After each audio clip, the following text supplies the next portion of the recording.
Hi, everyone. I'm extremely excited to kick this off. And basically, what so far the Future Impact Summit has had a lot of heated debates. We've touched on a lot of controversial topics. And I feel that our panel for climate change is going to be a place where we're going to get a lot of questions.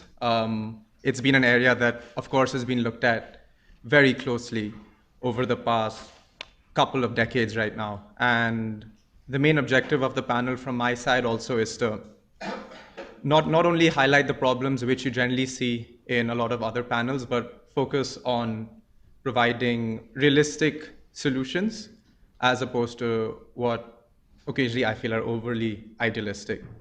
With that being said, basically I understand that there's probably going to be a lot of Q&A for this session, as I can already see from the previous sessions, and there have been a lot of heated debates. So I'll just quickly, briefly introduce each of the panel members before we get into probably like a couple of warm-up questions, and then we open the floor to the audience. So basically on the far left, we have Professor Jim Skee. He's the co-chair of Working Group 3 of the Intergovernmental Panel on Climate Change. So he deals with the mitigation of climate change.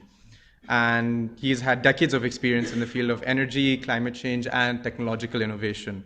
And from 2018 to 2021, chaired the first phase of the Scottish Just Transition Commission.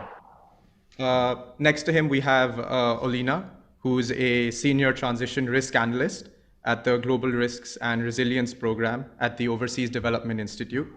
And the ODI is essentially a global think tank, and they focus on a number of global challenges, including tackling climate, environment, and the biodiversity crisis. Right next to me, we have Julian Hall. He's the director at Climate Impact X. The CIX is a platform and marketplace that focuses on the voluntary climate change mitigation by providing verified credits, auctions, and they have a particular niche within South Asia and Southeast Asia. And finally, I'm Sid. I'm the carbon project lead at Alcom. We are a renewable energy company, and I basically help manage, operate carbon removal as well as decarbonization projects. So yeah, as you've probably realized by now, our panel is quite varied, and we've got, and we have online, we have Ben Schultz. He's the founding partner of Carbon Removal Partners, a venture capital firm, and they specialize in carbon removal investments. And they've made notable investments in Climeworks, which does a lot of direct air capture. So with that being said, I'm quite pleased with the diversity on this panel, particularly in terms of interests. We have public policy, we have academia, as well as we've got the private sector here. And before we move into our discussion, I'd just like to highlight, as I said again, that we've got a wide array of audience participants. We have members who are in the climate space, professionals as well, LSE alum, but we also have other participants who are probably want to attend the other events and are coming along for the climate change one as well. So with that said, it'd be best to keep things as basic as possible, but when they're not, I'll try my best to try to explain some of the concepts which aren't that intuitive to someone who's hearing it for the first time.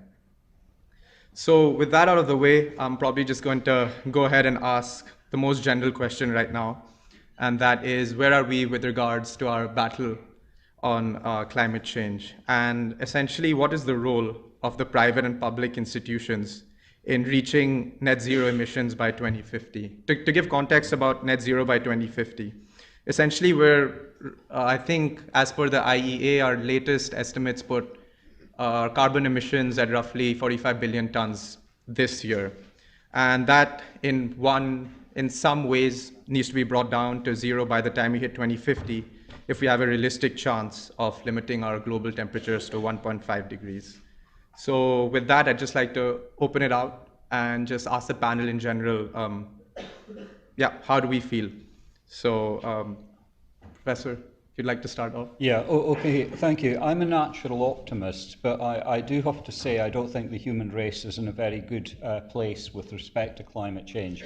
We can already see the impacts of climate change that human beings have caused already. You can see it wildfires, storm surges, etc. And it's only going to get worse as the world warms up. Now, to avoid worse risks in the future, at the Paris Agreement, governments agreed to limit global warming to well below 2 degrees and pursue efforts to limit warming to 1.5 degrees.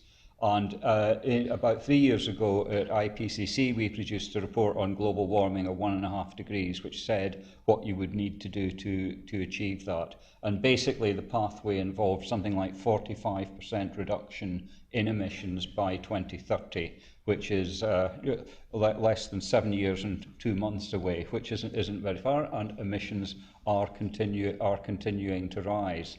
So in that respect, we are not in a good place, because we would need to turn ourselves around very quickly.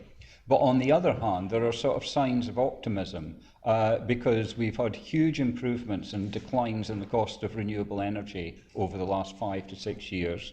Their deployment has gone up, and now 10% of electricity around the world is either produced by wind or solar energy, which is in a big advance. And even if we haven't actually got the emissions turned the curve yet, we do have the tools to do it. I mean, more than half of global emissions is now covered by climate legislation of one kind or another, and 20% of global emissions is covered by some kind of carbon price to get emissions down.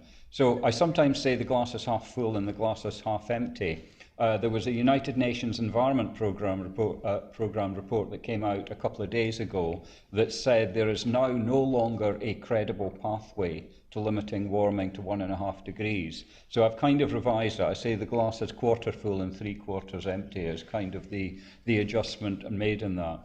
I'll pass on to my colleagues, but just a couple of other things. The Paris Agreement isn't just about reducing emissions. There are 2 other big goals in the Paris Agreement, and one of them is about increasing resilience in vulnerable countries. It's a very important part of it. And then the third part of it is expanding financial flows to help countries deal with the challenges. And these bits lock together, because no countries are going to come up and make ambitious emission reduction commitments if they're at a different stage of development. They're burdened by the impacts of climate change and lack the financial resources and the capacity to deal with the problems. So these 3 goals of Paris all fit together. We shouldn't just emphasize one of them. Thank you. Alina? Thank you. I think in the regions that we are working in, like Central Asia, we're seeing that the cost of renewables has been going down, but we are seeing way too much investment going into fossil fuels, even though we know that investment in renewables can increase energy security of the countries and help them with their socioeconomic development priorities, which is important, because countries are not going to be prioritizing their climate goals if they can't achieve their income targets, for example. Essentially, they're not going to compromise on their development in favor of climate goals. And I think that the other area that I'm slightly concerned about is the rise in geopolitical risks. In the system, the Russia-Ukraine war was a big shock to energy transition system, but also climate change governance. I think we're going to be seeing more of that in the future. I think there is an open question of US, China, and Taiwan, which I think for the next 30 years will be concerning a lot of us. I'll keep my intervention brief and pass on to Julia. Yeah, I think you've summarized a lot of the situation really well. It's looking pretty bleak, I think. In my mind, this is kind of like an acid test for humankind. It's the first time we really have to sort of work together at the scale that we have to work together to beat this challenge. There was a UN report that came out this week that shows that on current policies, we're on track for, I think, 2.8 degrees of rise in temperature this century. So it's really not looking great. We're kind of failing the acid test currently. Now, around the roles that different people play, the governments have a big role to play, and Paris Agreement was a major turning point with those pledges starting to be made. Companies are also, I think, have a key role to play. The pressure points that companies get are usually either through their customers, who expect them to behave in a particular way, expect them to deliver products of a particular type, or through regulation, from governments or through their shareholders. And through these three different pressure points, companies have been mobilized into action increasingly independent of what governments actually have said. And we're starting to see a rise in voluntary action from corporates around the world trying to decarbonize their supply chains and green their products. So I'm hopeful we can catch up. I'm an optimist as well, but we have a lot of work to do. Ben, do you have anything to add as well? Yeah, to me, it often seems like the last 50 years was sort of a wake-up period in terms of climate action. And in some sense, now the whole world has woken up. And it's sort of only beginning now. We have a few examples of great solutions like renewable energy, but in many sectors, we have very early examples of solutions. And there is a big rollout ahead of us. And we are sort of not at the end of it, but just at the very, very beginning of it. So while we might be late, it's most of this is ahead of us, it seems to me. And it's now upon us how fast we are. Okay, thanks, Ben. So yeah, I'm quite happy with the answers actually, because it's a good segue into the three main topics that I wanted to discuss before we give it to the audience. So the first topic is with regards to carbon removal, and basically if we want to hit net zero by 2050 or whatever other goal that we do have of trying to limit the rise in temperatures as much as possible, part of the solution is going to come from carbon sequestration, burying carbon into the ground. Majority of it, I would roughly estimate around 90% will have to be just decarbonizing our existing operations.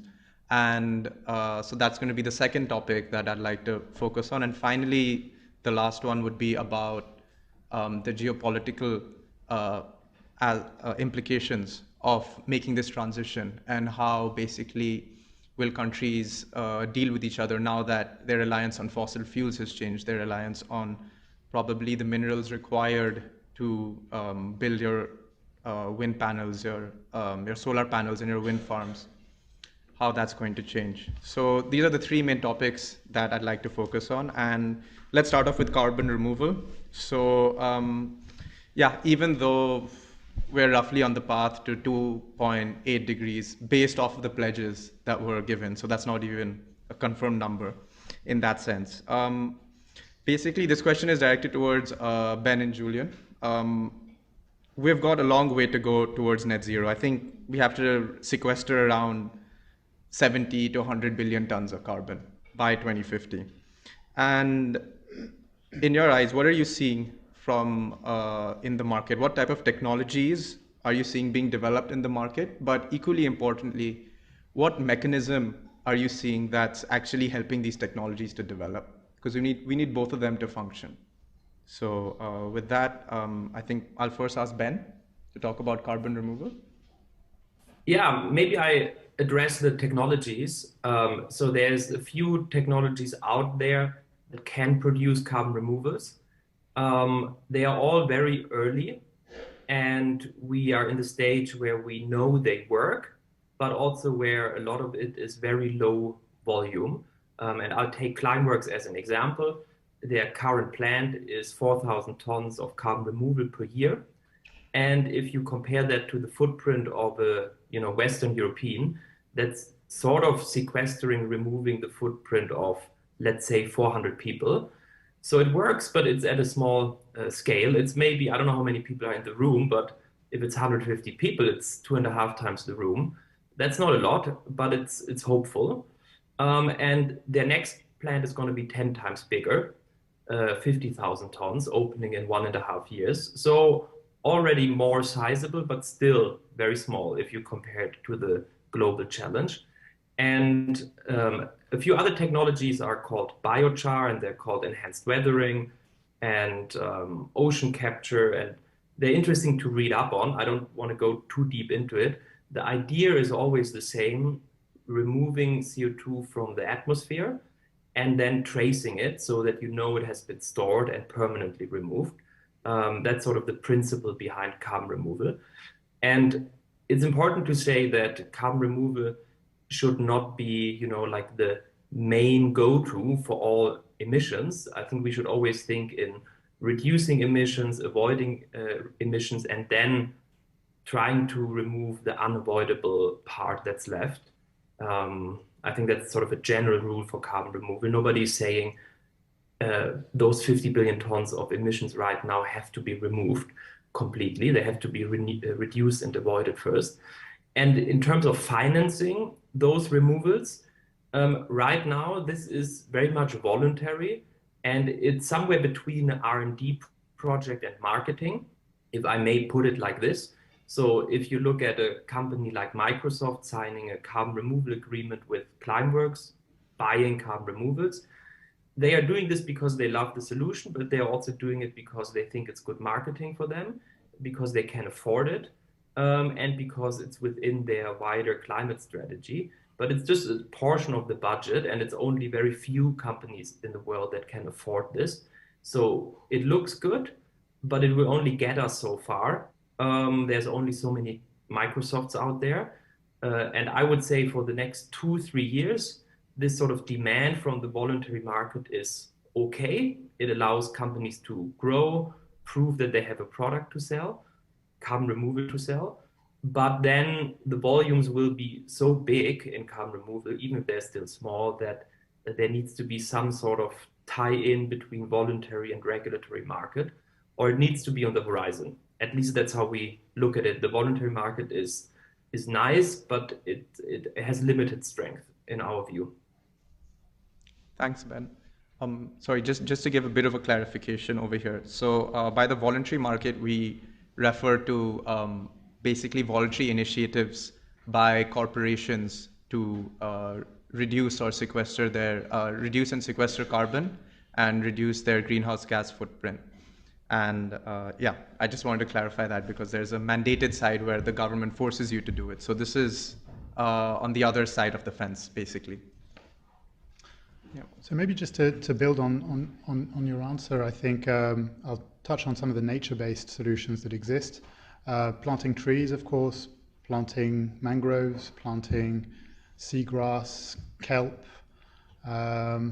There's a whole sort of range of natural ways that are extremely effective that have evolved over thousands and millions of years to absorb carbon very effectively that are available to us. And in many cases, I think, in most of these cases, they are the low-hanging fruit. They are much lower on the cost curve than a lot of the technologically based solutions. So, the cost to do an afforestation project where you plant a forest in a good condition, that is not a monoculture, where they respect the local ecosystem and diversity of fauna and flora, probably costs around $30 to $40 a ton. Now, biochar, enhanced weathering, direct air capture are on the market today closer to $100 or more per ton. So that you can really get probably more bang for your buck addressing those sort of natural, nature-based solutions first, we think. I think it's also important to remember that, carbon removal will help us get some of the way. The elephant in the room really is avoidance, as you mentioned, right? So deforestation is occurring at such an incredible rate at the moment. Protecting those ecosystems is really the most effective way that we have to fight climate change, rather than having to plant those forests again. So just a few comments to kind of get us going on removals. Yeah. Professor? Yeah. Julian has actually said some of the things I was going to say, but maybe just to put this in a slightly wider canvas about where carbon dioxide removal fits within debates about climate change. I mean, the reason we want to do it is that carbon dioxide accumulates in the atmosphere. It stays there for hundreds of years. Therefore, to stop global warming, you need to get to net zero emissions. And to get net zero emissions, you need to take some carbon dioxide out of the atmosphere, because there are some unavoidable places where emissions will go up, aviation, heavy industry, etc. So you do need that balance to get to net zero. And I think one of the things we did in the latest IPCC report was place much more emphasis on carbon dioxide removal, because I know there were many governments that thought we could meet all our climate objectives just by things like renewables and efficiency. And it came as quite a shock to them to realise that you needed to take on carbon dioxide removal as well to get to the issue of net zero. And that has caused quite a lot of debate, because there are many of our scientists out there, particularly on the nature-based side, that actually really don't like the engineered solutions at all. That's fair to say. And there has been a bit of a battle back from people more from the biological world who've wanted to emphasise the nature-based side of it. So what we did in the last report was kind of there's a very nice diagram that has a map of all the possible carbon dioxide removal techniques, which vary whether the removal technique is biological or engineered. It depends what the final storage medium is. Is it geological or is it in a biological system? So you need to take a very kind of granular approach to the different carbon dioxide removal techniques. And some of them, particularly bioenergy with carbon capture and storage, which we haven't mentioned yet, is particularly controversial because at very large scale it would imply large conversion of land use globally with potential implications for agriculture and food prices. And we do need that kind of systemic view as well as thinking about the individual approaches. So carbon dioxide removal is controversial, and where you get to all these voluntary markets, there are big issues as whether you can measure whether projects are really additional. Did they make a difference? Is the carbon dioxide going to be permanently stored, or is it temporary? And are there kind of spillover and leakage effects because people can change their practices? So it's really, really important that there's good accreditation and regulation and standards set for, I think, for carbon dioxide removal techniques. Oh, thank you, Professor. Yeah, from my side, I'd just like to give quite a shout out to the fact that a lot of times carbon dioxide removal has been simplified in the sense that a lot of people just view it as, either like it's more often than not a nature-based solution, but then you get into the weeds of it and then you realize, you need to make sure that the solution is permanent. How long do you sequester the carbon for? What are the risks of reversibility? And that's extremely interesting, but I think that's going to be a rabbit hole that I would probably, we could discuss this during audience Q&A. But that's something that's been on the minds of the carbon removal space for a while.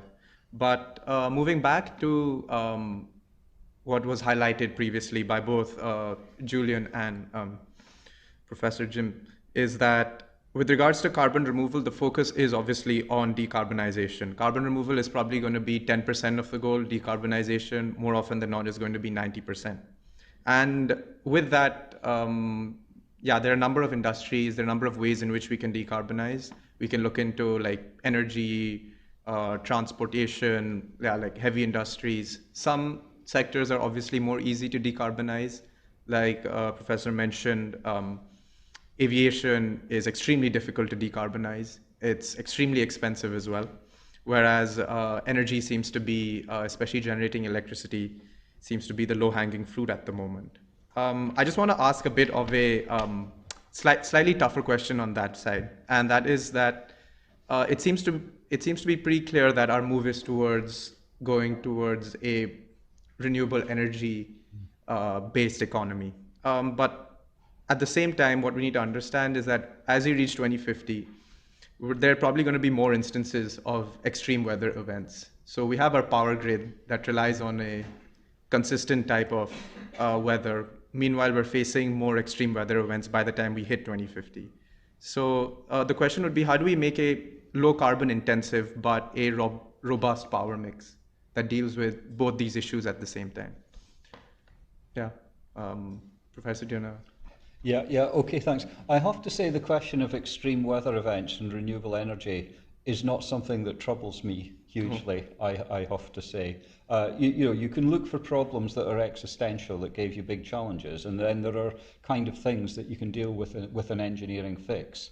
And frankly, extreme weather events and renewable energy is in the engineering fix zone for me.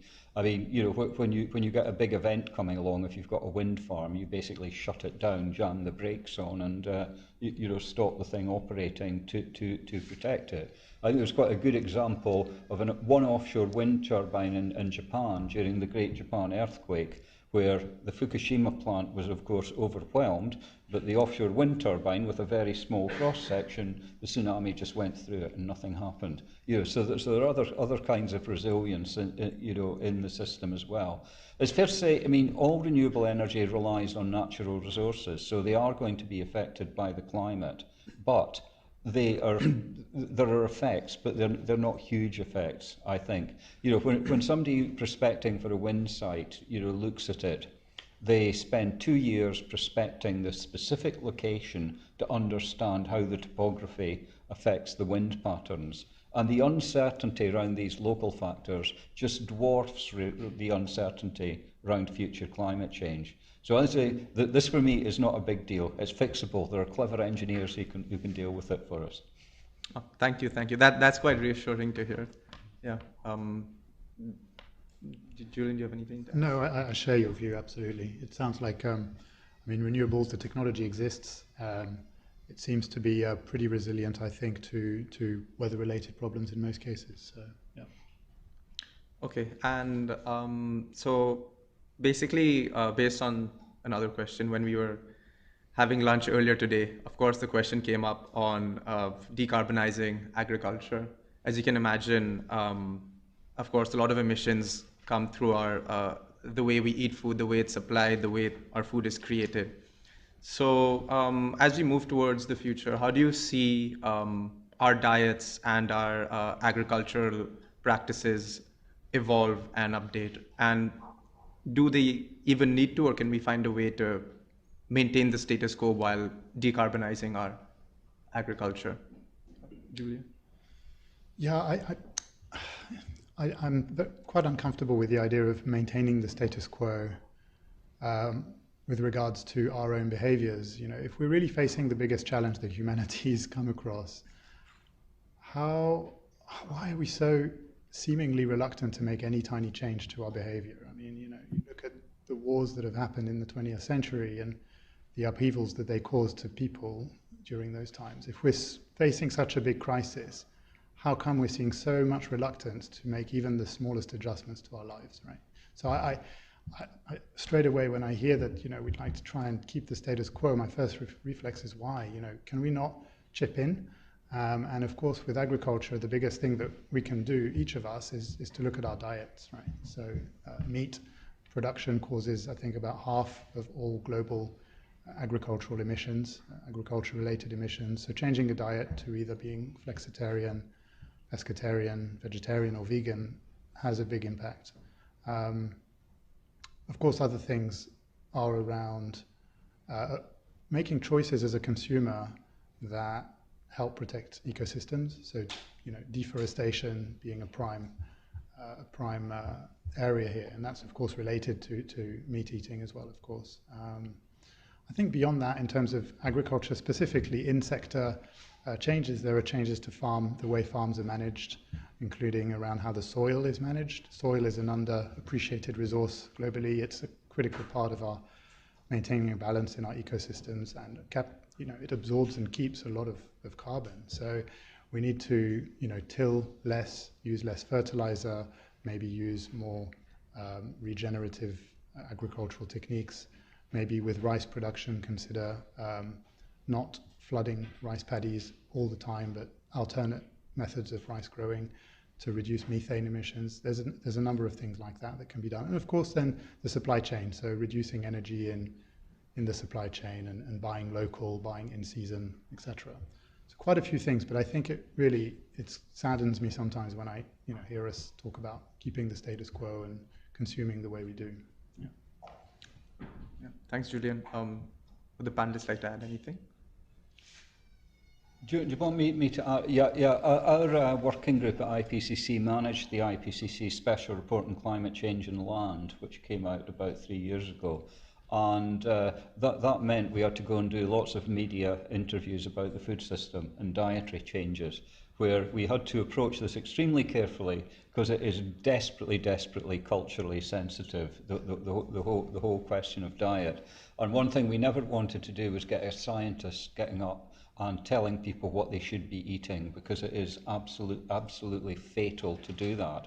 And just a couple of cultural sensitivities: you don't want to tell a pastoralist working on marginal land in East Africa that they shouldn't be eating meat. That is just not going to fly. And in India, there are all sorts of issues about meat versus dairy that come up, so the wrong kind of statement can go wrong. So every time we put the word dietary into the report, we put the word choice after it as a way of sort of flying the topic into the area of public debate. The other one thing I would flag up, so this sounds like a bit of a tangent. I mean, a few decades ago, there was a dog food product in the UK called Pedigree Pal, and PAL stands for Prolongs Active Life. And you could say that for many climate-friendly diets as well. It will prolong active life for human beings. So getting the tie-in between health issues and climate issues, I think, is a really important one to do, because health professionals are frankly much better qualified to get into all the kind of nudge policies to change eating habits much better than climate people are. So I think collaboration on the health and climate side is really important there as well. Thank you. Ben, do you have anything to add? Well, I would add that I agree with soil being underappreciated. We often encounter it in the context of carbon removals because biochar, enhanced weathering, and some other methodologies are strongly tied to the soil. And I would say that soil is sort of an area in itself, which is also a big business opportunity. And it's not enough in the public view as something that people can work on. I mean, of course, many people work on it, but there's going to be a lot of innovation, I think, in how soil is treated, measured, and so on. So I think the word soil as something new and exciting should be out there. Thanks, Ben. Lena?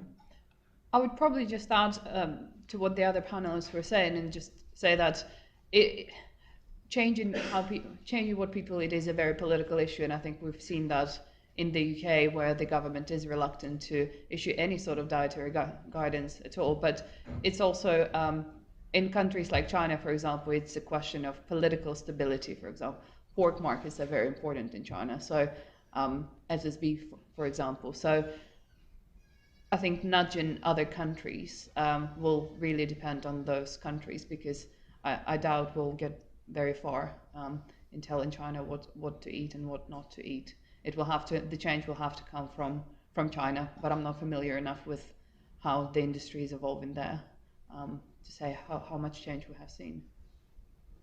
Okay, I see. I mean, yeah, so it seems that, yeah, decarbonizing agriculture, it's something that's feasible, but trying to, yeah, actively push people towards it seems to be much harder than, yeah, most of us would basically hope for. The other thing that I wanted to focus on was more towards the geopolitical aspects of climate change. So, of course, we're moving towards a new energy transition. We are moving away from a hydrocarbon-based economy and slowly moving towards electricity. And you have your fossil fuel superpowers, basically, that where basically the question that I want to ask at this point is, how do we imagine geopolitics changing as a result of us being, probably more reliant, more energy independent, so less reliant on fossil fuels, and how are basically fossil fuel superpowers trying to still stay relevant within like the next 30 to 50 years? Should I go?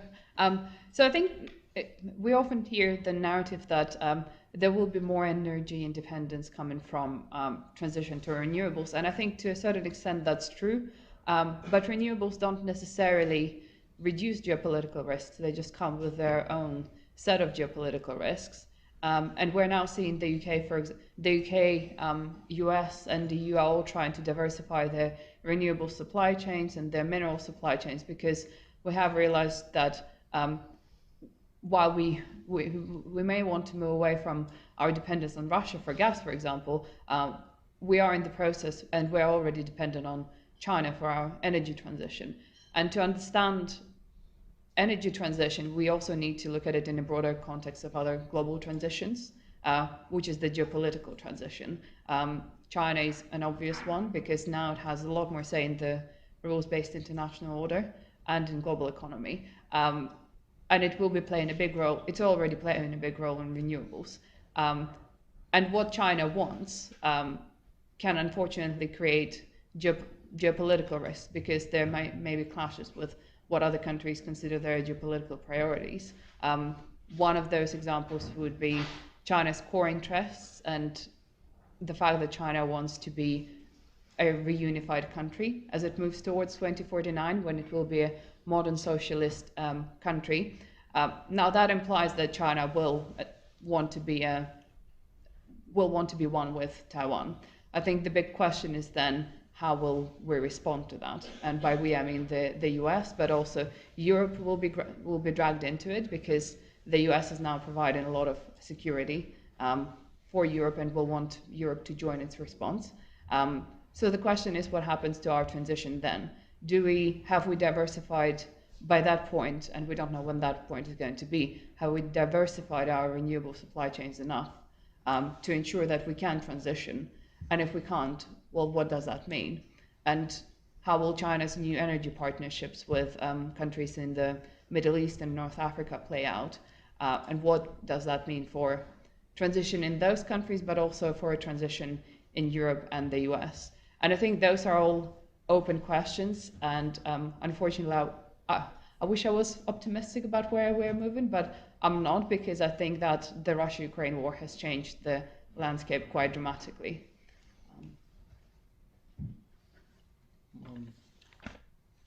Okay. Are there any other comments?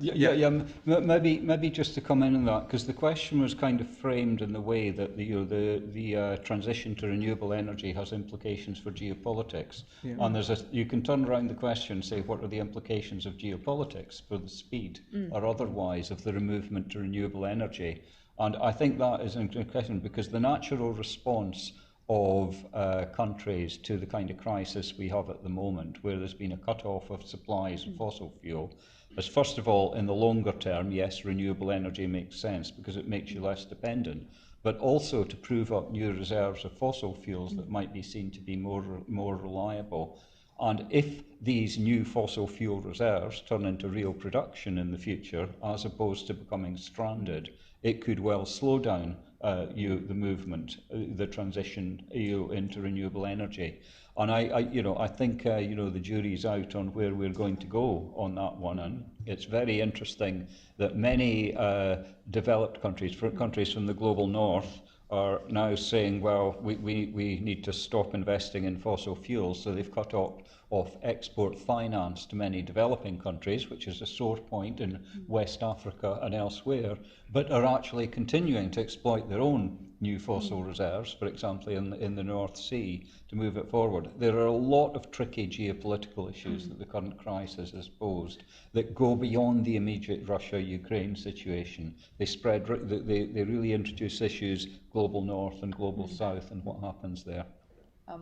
And if I may add to that, I think Professor Key picks up on a very good point. And I think there were reports of European leaders going to countries like Mozambique, for example, to see if we can explore new gas fields. Well, that sends a very tricky message to countries where we said we're not going to be financing fossil fuels anymore, because those countries aren't happy about that. But now that we need it, it's okay to go and for them to develop it, which I think is a sort of point that China likes to point out quite often in its global messaging. It's hypocrisy, and I think that unfortunately we are seeing the return of that.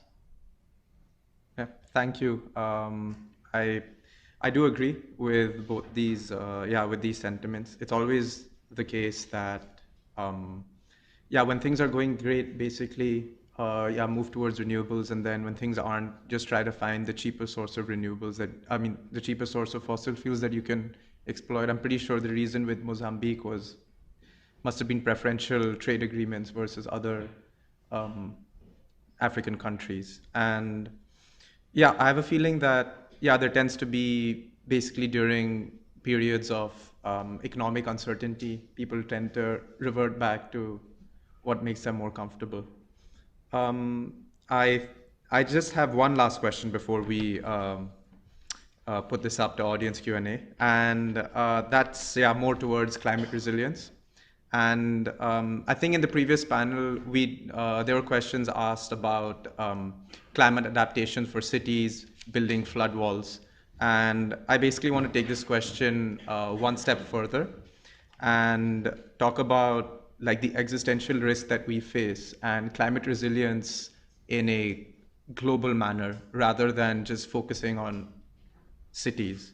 Because let's say by 2035, 2040, we realize that we're not on the path to 1.5 or 2 degrees. Let's say it's like a nightmare scenario, we're going to hit 3 degrees. Then what do we do? And by then it might be a bit too late to wake up. You will have already like other issues in terms of weather pattern disruptions, probably soil fertility decreases, and keeping that in mind. And this is a question for the panel in general. What are we doing for climate adaptation in that regard, and are we actually looking at it with the seriousness that it warrants? Julian, you can. I can say a few words. Oh, sure. Yeah, I think, somebody mentioned an elephant in the room. I think it's just another elephant in the room. There are several elephants in this room. And climate adaptation should be also a very serious topic. We already know that we are going to overshoot all these targets. I think that is sort of, let's say, 99% certain. So we can already see the effects and we know they will grow. And adaptation needs to be a huge topic, is also going to be, I think, a huge industry in that sense. And we shouldn't push it away and say, well, we're not going to talk about it because it's so unfortunate. And it's a distraction from avoidance. I think we have to bring the capacity to the table to talk about avoidance, reduction, and adaptation, because we also know that people, you mentioned cities, are going to invest in adaptation. They are ready for it because they don't want to give up these cities. And I think we have to work with that. And, there's old examples like the Netherlands over 100 of years building dams to, in some sense, tame the ocean. And that wasn't a citywide project. That was like a country or region-wide project. And I think similarly on a global scale, adaptation has to be an allowed word, and it needs very, very big budgets to go into it. And I think we should start now because we already know it's needed. Sure. Can I add to that? There isn't enough money going into mitigation or adaptation, but particularly less so into adaptation. And I think one of my many areas of interest is private sector interest in adaptation activities, because I was trying to understand what work is going on the mitigation and adaptation side. And what I was seeing is that there is a lot of, when you talk about climate tech, for example, you oftentimes talk about carbon removal, for example.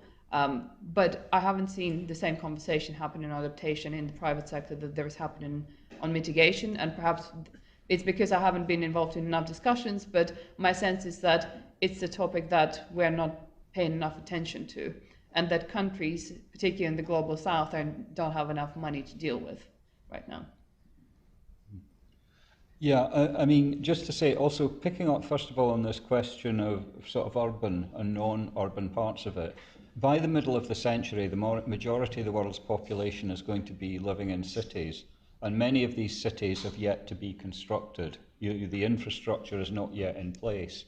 So one of the things for these cities is the real importance of spatial planning, transportation, energy, water and waste systems to make sure that these systems integrate with each other and you kind of have a climate-friendly development taking place.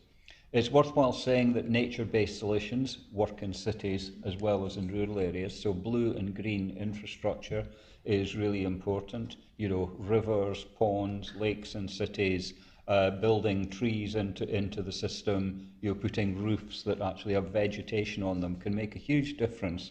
And what's more, it blurs the difference between adaptation and reducing emissions, because many of these measures, they're just responses that have both an adaptation outcome and a mitigation outcome, and exploiting the synergies there, you know, I think is going to be really important. And maybe just one other point in adaptation versus mitigation, though I'd quite like to get the versus out of it. As we all say, you know, when we produce these IPCC reports, on the adaptation side, countries are always asking for more local specificity, and on the mitigation side, they totally resist that.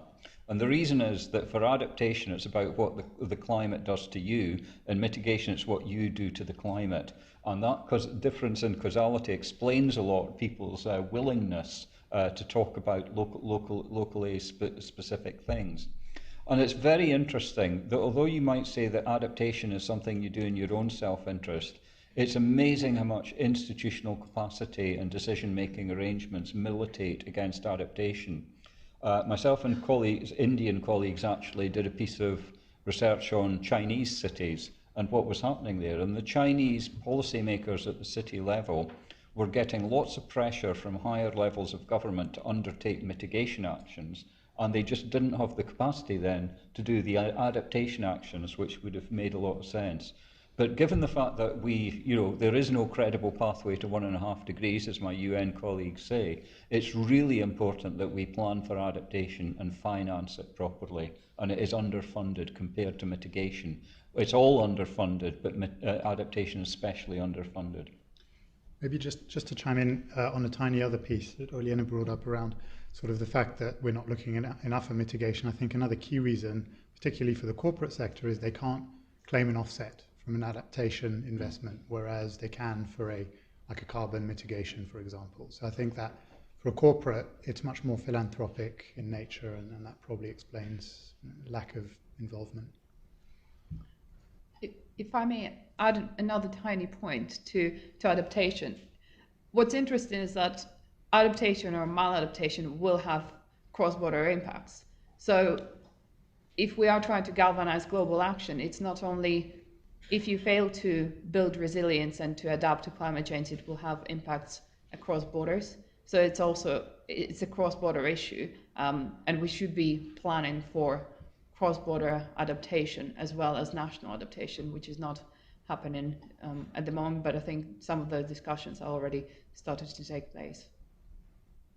Yes, I think the cross-border point is especially poignant because of the fact that, I mean, from my side, when I think of like climate adaptation, it's like if your soil becomes infertile, like where are you going to probably get most of your food from? That becomes a cross-border issue then, because you have a concentration of basically food that's produced within a certain belt, and once because of let's say 2.5, 3 degrees, that belt shifts up. We're going to have to make adjustments accordingly. So I think, yeah, we have roughly 20 minutes now, so I think it'll be a good time to open the panel for Q&As.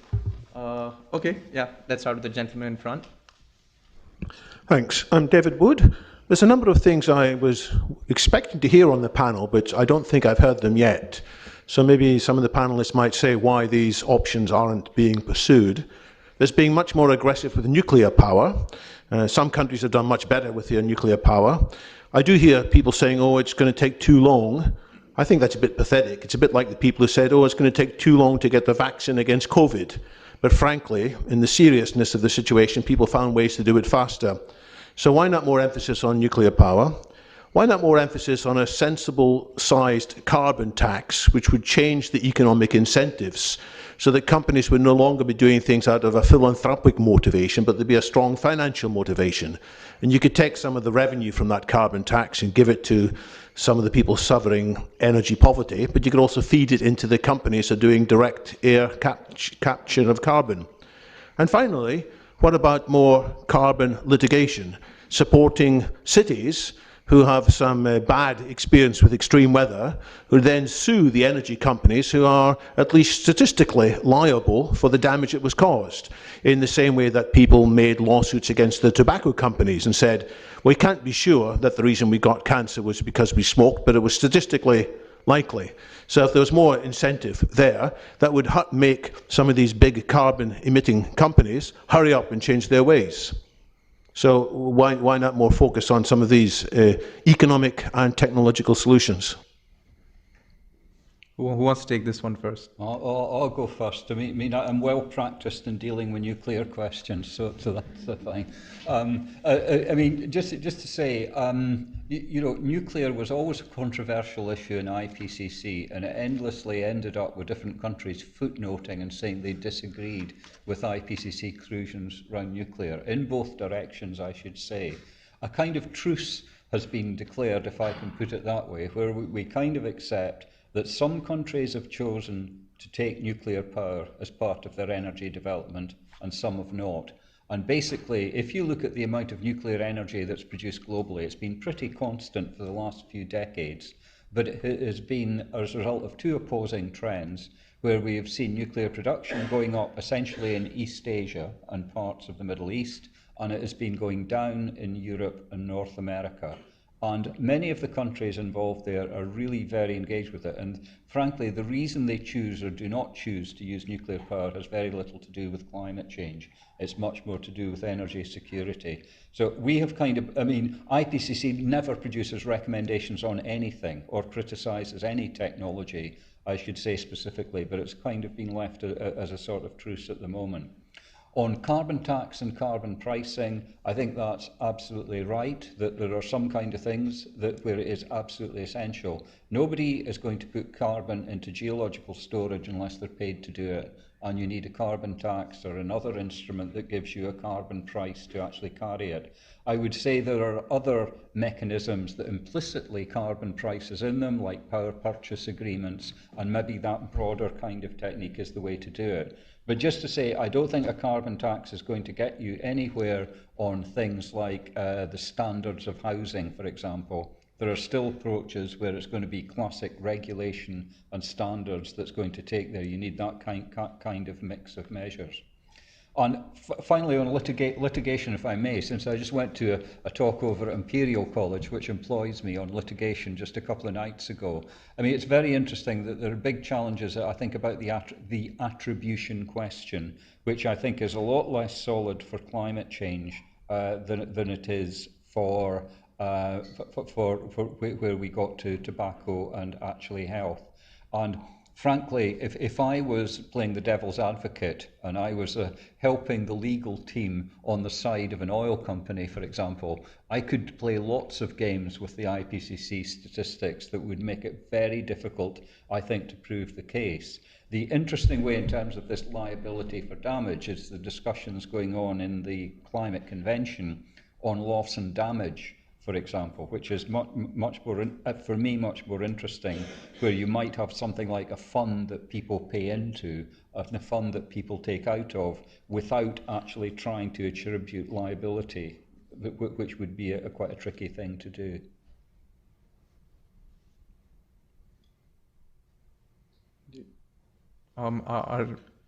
Yeah, just to chime in on the carbon tax, I think carbon is an externality or a consequence or an impact that hasn't been priced properly, and we've allowed ourselves to pump it out, spew it into the atmosphere, and not worry about it for far too long. So a carbon tax will create the right incentives for industry to decarbonize, to change their methods. I think effective carbon taxes also sort of stagger upwards, so they become stricter over time, and they send the right signals to industry that you have to prepare for even more taxation down the line, and force companies to see carbon as a risk, something they have to deal with, reduce. So there's really very few arguments against carbon taxation in general. I would just add a tiny little point that I feel that carbon taxation works at its best when it allows also for a share of that carbon tax to be used from the voluntary global market.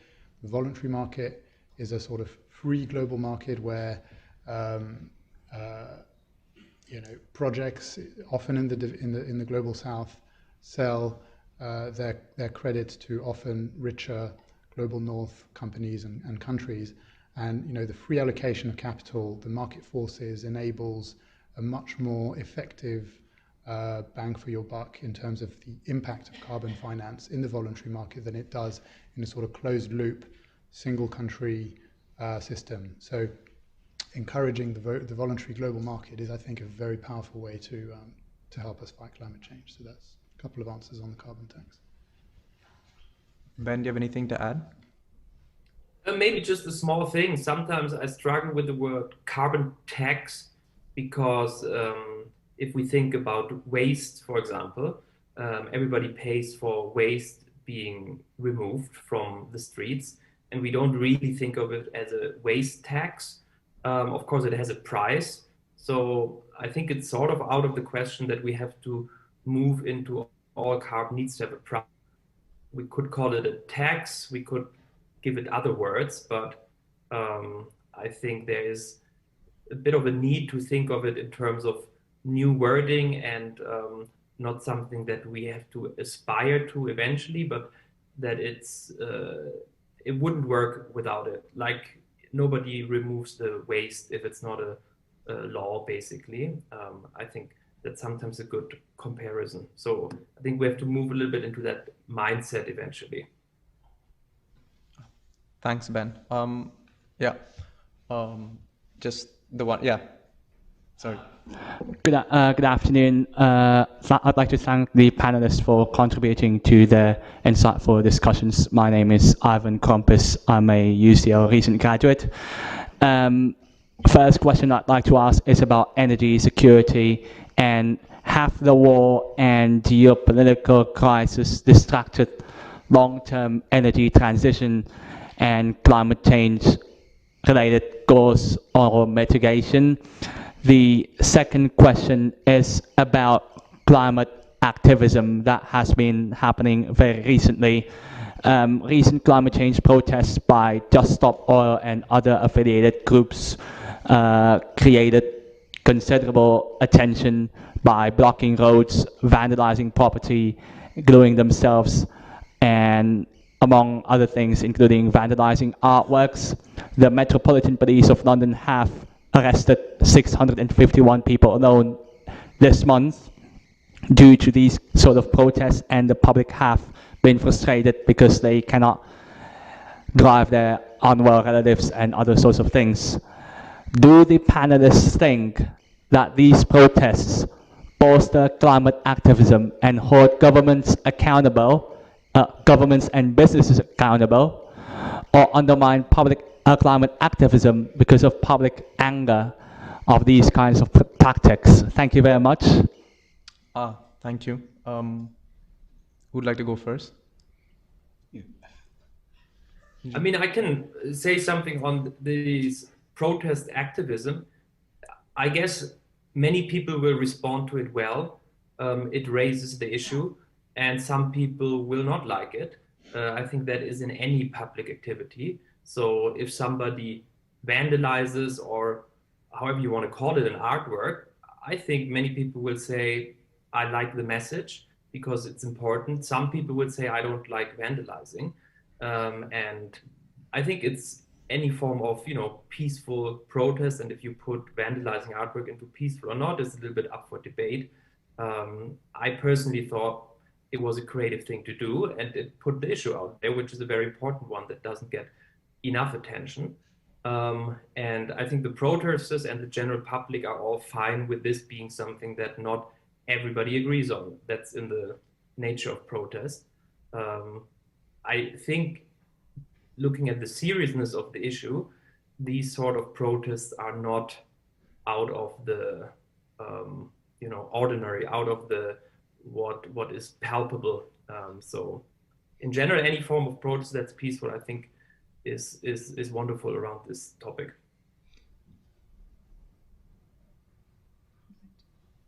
Yeah. Why don't I go? I get training in how to deal with difficult questions, so that's that'll help there. I mean, just to say, with my experience of the Scottish Just Transition Commission, if you're going to move to net zero, it involves really changes right across society, and these are going to have to be acceptable, because we're getting extremely conscious of the fact that people are affected not only by climate change, but by the measures put in place to deal with climate change, and you need to think about that as well.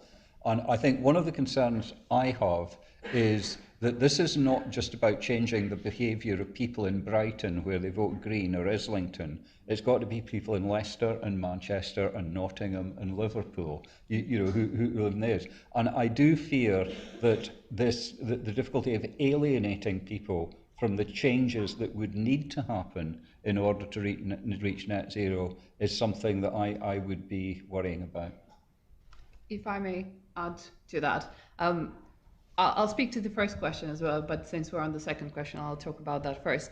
I think a good question is, and it's an uncomfortable question to ask in the UK, is who can afford to protest, and who are they, and how is that disrupting the lives of some of the people who can't afford to be doing so? Because I think it's is active in middle class pursuit in the UK.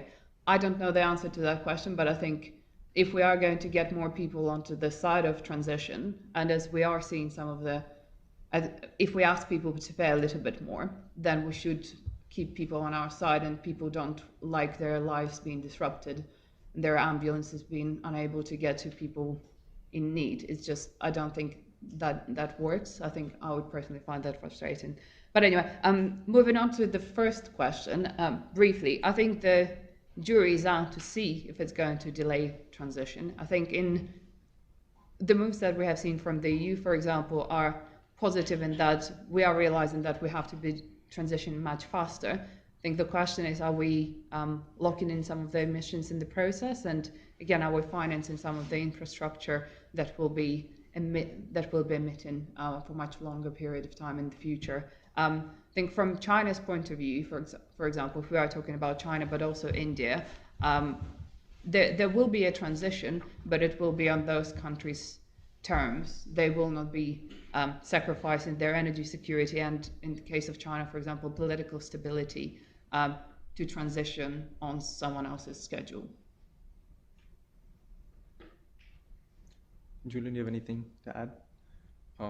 Okay. I'd just like to just point out one thing, which is, I mean, just to play like the devil's advocate coming from the protesters' point of view. It's like, fine, you're, let's say you're vandalizing an art piece, or you're, disrupting, some ambulances. But what you're doing it for is such a big cause that in the grand scheme of things, a slight inconvenience, or in this situation, like, even like a considerable inconvenience would still be minuscule compared to the existential threat that we're facing.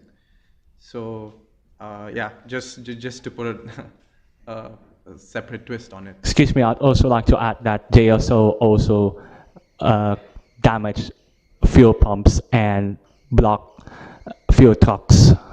I'm not sure. Any thoughts on that disruption of fuel distribution?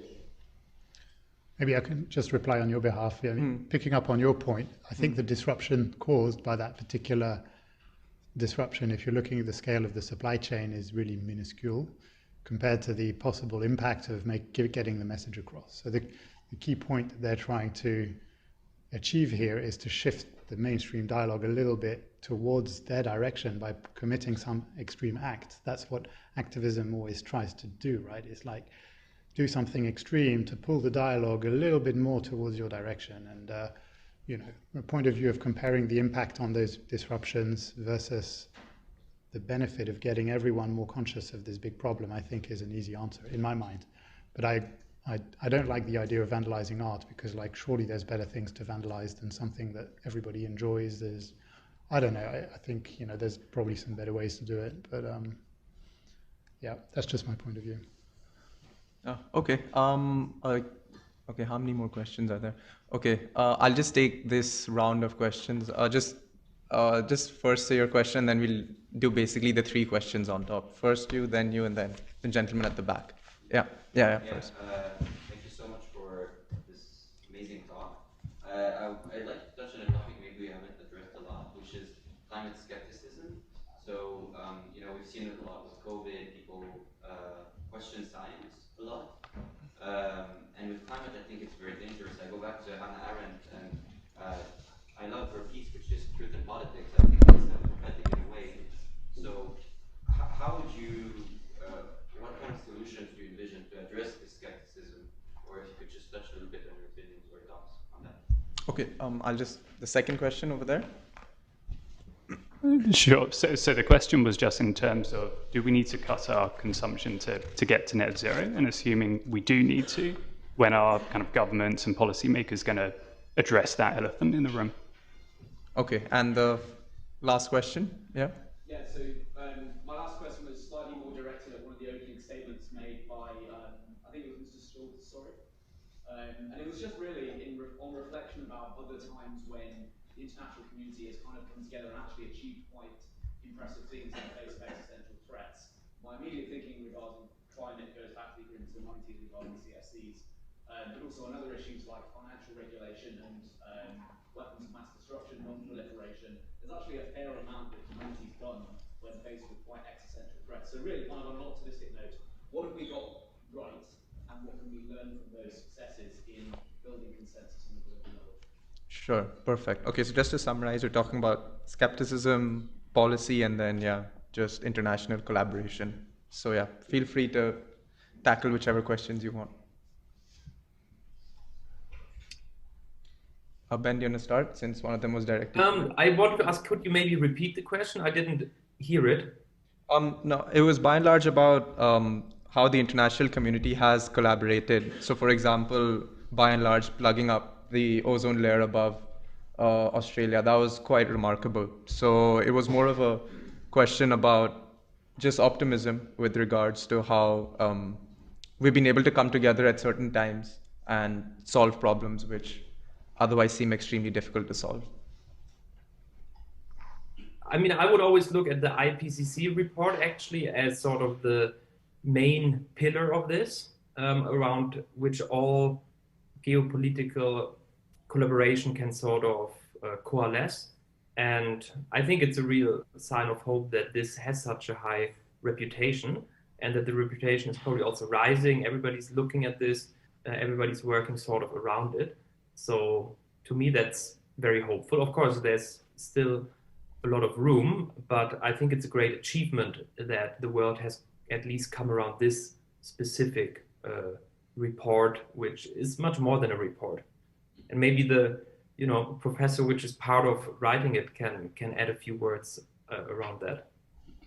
Yeah, the ball has been nicely passed. Thank you, Ben, for that handover. Yeah, I mean, just to say, the last physical science report of IPCC used the word indisputably in the context of the evidence on the effects of human activities on climate change. And that's not something that's debated. 195 countries signed up for that statement, so it is really widely accepted.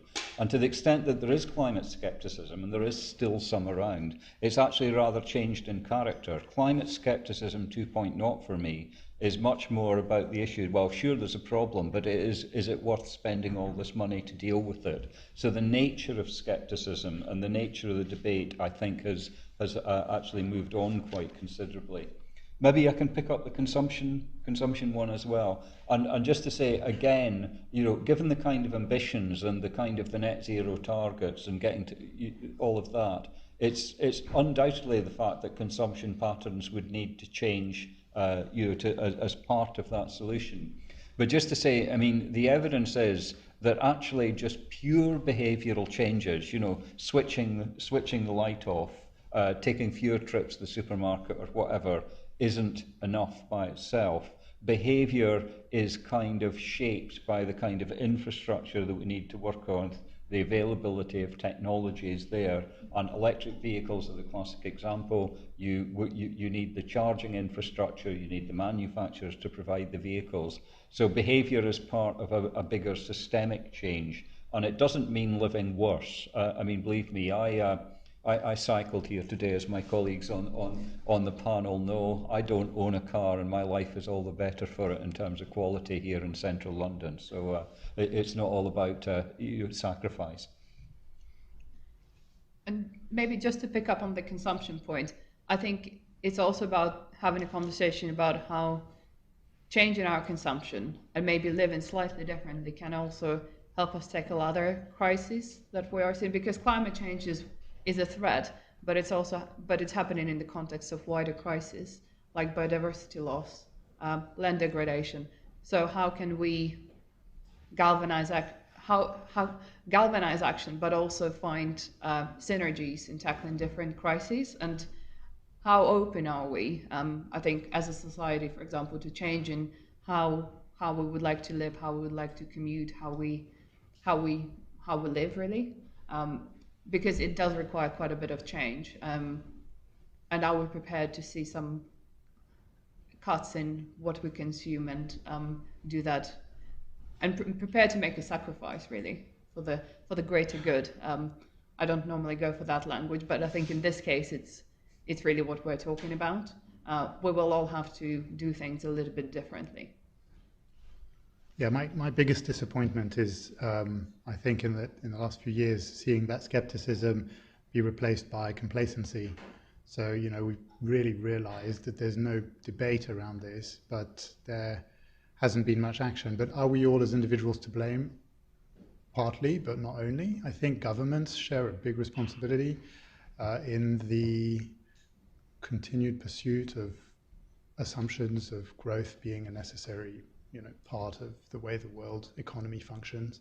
I think if you see your government continue to pursue a sort of growth-based economy, does it not make you think, well, I can continue to consume more myself as well?